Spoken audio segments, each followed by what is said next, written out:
Nipah virus बारे सचेत बनाऊ। निपाह चमेराबाट सर्ने एक प्राणघातक भाइरस हो जसले मस्तिष्क सुन्निने र श्वास प्रश्वास सम्बन्धी गम्भीर रोग निम्त्याउन सक्छ। यसको हालसम्म कुनै उपचार वा खोप छैन। निपाह भाइरस कसरी सर्छ? जनावरबाट मानिसमा संक्रमित चमेरा बस्ने गुफामा प्रवेश गर्नाले, संक्रमित चमेरा सुँगुर र बुङ्गुरसँग सम्पर्कमा आउनाले, मानिसबाट मानिसमा सम्पर्क व्यक्तिसँगको नजिकको सम्पर्कले गर्दा, स्याहार सुसार वा उपचारमा संलग्न व्यक्तिलाई सर्न सक्छ। दूषित खाद्य तथा पेय पदार्थद्वारा, चमेराको र्याल वा पिसाबसँग सम्पर्कमा रहेको खाना खानाले, काँचो खजुरको रस पिउनाले। निपाह भाइरसको जीवनकाल केही फलफुलको जुस वा आँपमा 3 दिनसम्म जीवित रहन सक्छ। 22 डिग्री सेन्टिग्रेड तापक्रममा राखिएको कृत्रिम खजुरको रसमा 7 दिनसम्म रहन सक्छ। देखा पर्न सक्ने लक्षणहरू: सुरुवाती अवस्थामा ज्वरो आउने, टाउको दुख्ने, बान्ता हुने, मांसपेशी दुखाइ, खोकी लाग्ने, घाँटी पोल्ने वा दुख्ने।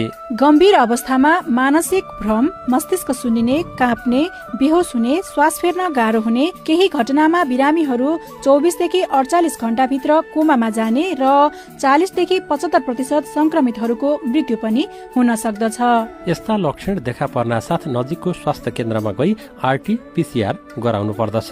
निपाह भाइरस रोकथामका उपायहरू: नियमित रूपमा साबुन पानीले हात धुने, मास्कको उचित प्रयोग गर्ने, सुरक्षित र स्वस्थ खाना खाने, लक्षणहरू देखा परेमा RT-PCR परीक्षण गराउने, संक्रमित व्यक्तिको सम्पर्कमा आउनु परेमा व्यक्तिगत सुरक्षा उपकरणहरू PPE प्रयोग गर्ने, आइसोलेसन तथा क्वारेन्टाइनको व्यवस्था गर्ने, प्रकोप क्षेत्रमा इन्सेफालाइटिस वा गम्भीर श्वास प्रश्वासका लक्षणहरू देखिएमा तुरुन्तै उपचार गराउने, काँचो खजुरको रस, चमेरोले टोकेका फलफुल वा बिरामी जनावरहरूसँगको सम्पर्कबाट बच्ने।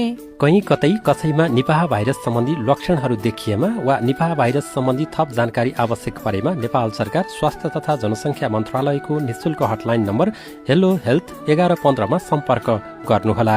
नेपाल रेड क्रस सोसाइटीद्वारा जनहितमा जारी सन्देश।